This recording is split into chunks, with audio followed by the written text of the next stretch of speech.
बहुत बहुत समय पहले की बात है। सतयुग का समय था। तीनों लोकों में उथल पुथल मची हुई थी। स्वर्ग के देवता कमजोर हो चुके थे और असुरों के बल के सामने पराजित हो गए थे। इसका कारण था देवताओं के राजा इंद्र द्वारा महर्षि दुर्वासा का अपमान। उस श्राप से देवताओं की शक्तियां क्षीण हो गईं और वे अपनी रक्षा भी नहीं कर पा रहे थे।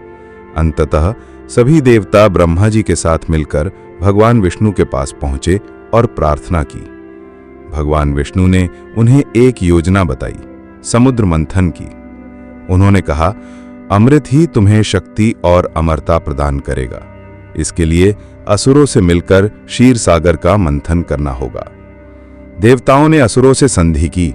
असुर अमृत पाने के लालच में तैयार हो गए। मंथन के लिए मंदराचल पर्वत को मथनी के रूप में और नागराज वासुकी को रस्सी के रूप में चुना गया।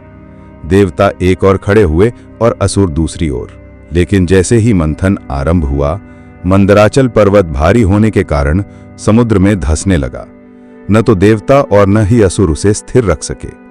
चारों ओर निराशा फैल गई। तब सभी ने पुनः भगवान विष्णु का स्मरण किया। भगवान विष्णु ने तुरंत ही कूर्म अर्थात विशाल कछुए का रूप धारण किया और समुद्र में प्रवेश किया। उन्होंने अपनी कठोर और विशाल पीठ पर मंदराचल पर्वत को स्थिर कर दिया। अब पर्वत डूबा नहीं और समुद्र मंथन सही रूप से शुरू हो सका। मंथन के दौरान अनेक दिव्य वस्तुएं और शक्तियां प्रकट हुईं। सबसे पहले आया हलाहल विष, जिसे भगवान शिव ने पी लिया और नीलकंठ कहलाए। फिर निकली लक्ष्मी देवी, कामधेनु, उच्चैश्रवा अश्व, ऐरावत हाथी, कल्प वृक्ष, चंद्रमा और अन्य दिव्य रत्न। अंत में प्रकट हुआ अमृत कलश। जैसे ही अमृत निकला, असुर उसे छीनने लगे। देवताओं में भय फैल गया। एक बार फिर भगवान विष्णु ने सहारा दिया। इस बार उन्होंने मोहिनी का रूप धारण किया।